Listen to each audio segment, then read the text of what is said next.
Hey guys, welcome back to Dylan's Little Hobbies, and in today's video, you know what, this is kind of funny. So, a couple weeks ago, you see, typically on the spot, I come up with video ideas, and I tend to write them down, and a lot of them I just wrote down. I made a couple, but never edited and never put it on the YouTube. Like, I have 3 of them for My Hero Academia. I have an Eri-chan one that I filmed but never edited. I just got them on editing that today, and it was made like 3 weeks ago, so I'll be uploading that very soon. I wanted to make one about Midoriya and his possible new quirks, and then I wanted to also make one talking about and just speculating on Shigaraki's full backstory. Now, you know what's really funny about that? I wrote that down like 3 weeks ago, and then, life got in the way, and I just never got to it. I'm still trying to catch up on videos. I have like 7 or 8 other videos besides My Hero Academia that I have to make. So I have about almost a dozen videos I have planned, and it's funny that I did not know at the time of typing that in my computer, typing in the idea for a video, Shigaraki's backstory. I had absolutely no idea that in about 2 to 3 weeks' time, we would have ended up with such an amazing chapter. And if you guys haven't been keeping up with my reviews and stuff like that, here's the fact: I don't do chapter after chapter review. However, when there's something really strikes my interest that I want to talk about, I typically make a video about that. And I wanted to make videos about the last 2 chapters of My Hero Academia as well, but the thing of it is, I just got really busy, and again, I'm just trying to catch up on videos. In fact, this video, it's gonna come out next week when this chapter came out last week. So I'm still about a week behind in terms of My Hero Academia chapters. So I don't do chapter after chapter review, thank God, but that's the main reason why, is because I can't keep up with my videos sometimes. The fact is, though, if you haven't been keeping up with the manga, don't watch any more of this video, because you need to be keeping up with manga. You need to have read chapter 222 of My Hero Academia to get into the rest of the video. Now, this video will serve as a review for both chapter 221 and 222, but the main focus of this video is going to be Shigaraki's backstory, and that is why I'm going to title it Shigaraki's backstory. Instead of just chapter 222, 221 review, And the reason why is because I am so interested to get into this. Let's go ahead and do it. So, if you guys haven't known, in the latest chapters of My Hero Academia, we're going back to the villains. In fact, it's the Villon Academia now, and I absolutely love that title. I can't believe that Horikoshi, the creator, actually used that title a couple chapters ago. Man, that was obviously awesome. When Shigaraki comes up and destroys the Academia logo, the My Hero Academia logo. That was an awesome. I'm still using that picture from like 3 chapters ago. I still thought that was really awesome. And we are really getting into now the quote-unquote story of the villains, which, for me, this has been what I've been waiting for. I have been wanting to know more about the villains. We've been learning a lot about the heroes, and don't get me wrong, I love All Might, and Midoriya is one of the best characters in the show, which is great because he's the main character. But the villains are what interests me the most, especially Shigaraki. Out of all of the characters in My Hero Academia, Shigaraki's not just my favorite villain, but he's my favorite character. He's one of my favorite characters. I would say he's probably at least number 3 or number 4. He's in my top 5 favorite characters in terms of all of My Hero Academia. I absolutely love Shigaraki because I love the potential in Shigaraki to become a fantastic villain. And now we finally get to see his backstory. So what happens is Shigaraki is fighting this one guy, and I can't remember the name of him, but he's just pretty much a wild beast that was under the control of All for One. When the doctor shows up, and the doctor pretty much warps them away from the creature, and he tries to talk to them, and obviously we find out that the doctor that has been helping All for One, the doctor that is now going to be on Shigaraki's side, is the original doctor that saw Midoriya when he was a little kid. Now, there are tons of theory videos on what that could mean. Did he take Midoriya's original quirk? There are tons of theories on that.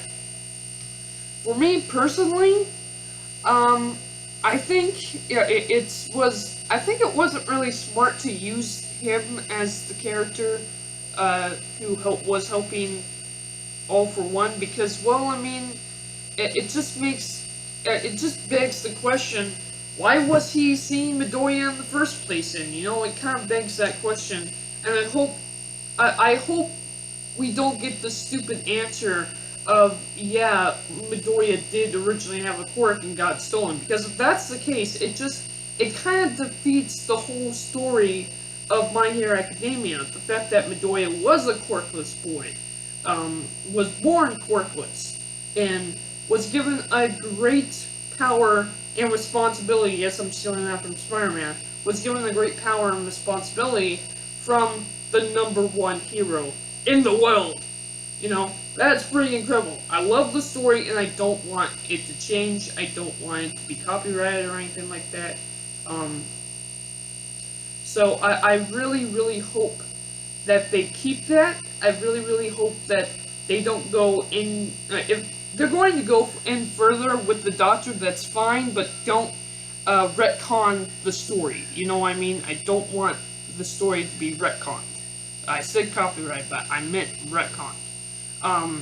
Anyway, in terms of Shigaraki's backstory, the Doctor doesn't trust him, so Shigaraki starts telling both the Doctor and his team, especially us, the audience, of his backstory. And what is his backstory? His backstory was pretty much already guessed by everyone in the community, but it is so cool to actually see it on paper.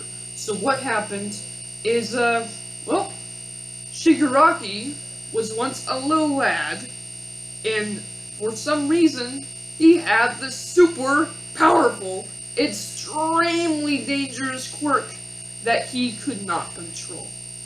In his time of need, in his time of fear, he eventually ended up killing everyone who was important to him. Every single one he loved. His dad, his mom, possibly his uncle from his mother's side, possibly his sister if he had a sister, you know? He killed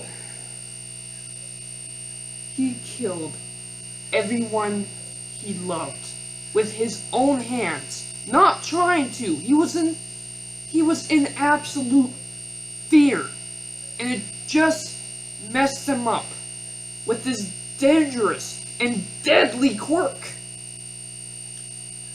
And then when it was all done, when it was all finished, when he begged and hid in the corner, waiting for someone to save him, no hero stood up for him. Only All for One. All for One found Shigaraki and took him in Now, he took him in a long time ago, as was expected. You know, a lot of people think, well, maybe he took him in after All for One was disfigured. But we do get kind of a short look on All for One, and we can tell that he wasn't disfigured at that point. Shigaraki was taken by All for One long ago. This just proves how terrifying All for One is and how he plans for the future. He knew exactly what he was doing when he took Shigaraki in. He knew exactly who Shigaraki was. And that's what's scary about it. The big question is, will Shigaraki, and I think he will at some point. I don't think he knows that he's the grandson of the girl who taught his enemy. I don't think that's the case. I don't think that he knows that. So when he learns that, when he questions himself on whether or not he should be a hero or a villain, that's going to be interesting. And I think no matter what, now this is my opinion, Horikoshi can change the story any way he wants, but I think Shigaraki's going to come to the conclusion, no matter what, that he was born a villain and he is made to be a villain. But what's really sad about it is everyone who was left, the only thing that was left of his true family were his hands, including his father's. Yes. Those hands are like mummified versions of his family's true hands. Those are his family's true hands. That is all he has left of his family. And it makes him sick to the core, but he uses that hate. And I hate to put Star Wars into this, but he uses that hate like a Sith. He uses that hate to remind him that the heroes never came to help him. He uses that hate when he has all of those hands on him. It's sickening him to the core, but he uses it to fight for a better future. Now, what's interesting about that is originally Shigaraki just wanted to destroy everything. And you know what's interesting about that? He still does. He wants to make a better future for his villains. He still wants to make a better future for his villains, but at the same time, he wants to destroy everyone.